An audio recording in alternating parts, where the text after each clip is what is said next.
An American citizen killed while simply exercising his freedom to support the candidate of his choosing.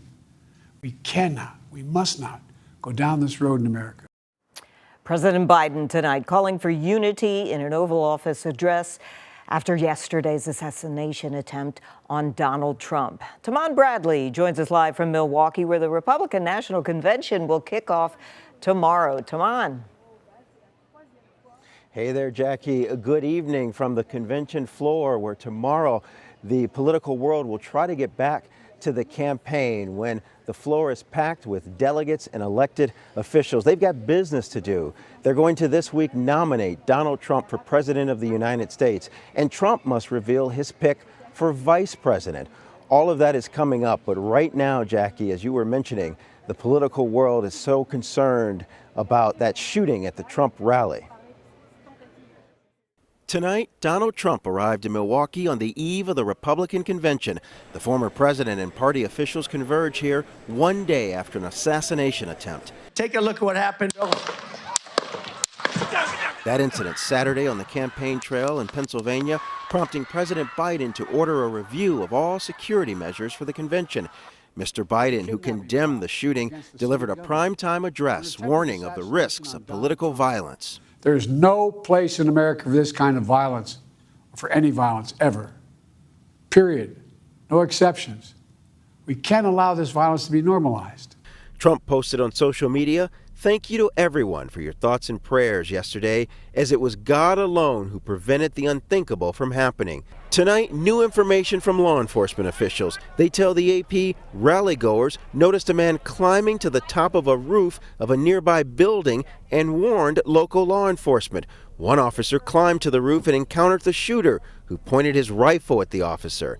The officer retreated, and the shooter quickly fired at Trump.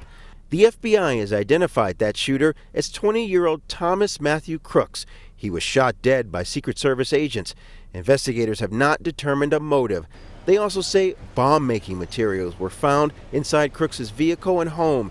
Investigators suspect the weapon was purchased by Crooks's father. They're working to determine how and when he obtained the gun. Crooks was a registered Republican voter, but records show he gave $15 to a progressive PAC the day President Biden was sworn in. Biden says Crooks's political leanings are not clear. I urge everyone, please, don't make assumptions about his motives or his affiliations. Let the FBI do their job and their partner agencies do their job. The tragedy claimed the life of Corey Comparator, a fire chief who was in the crowd. He was a father. He was protecting his family from the bullets that were being fired. And he lost his life. God love him. Two others were critically wounded.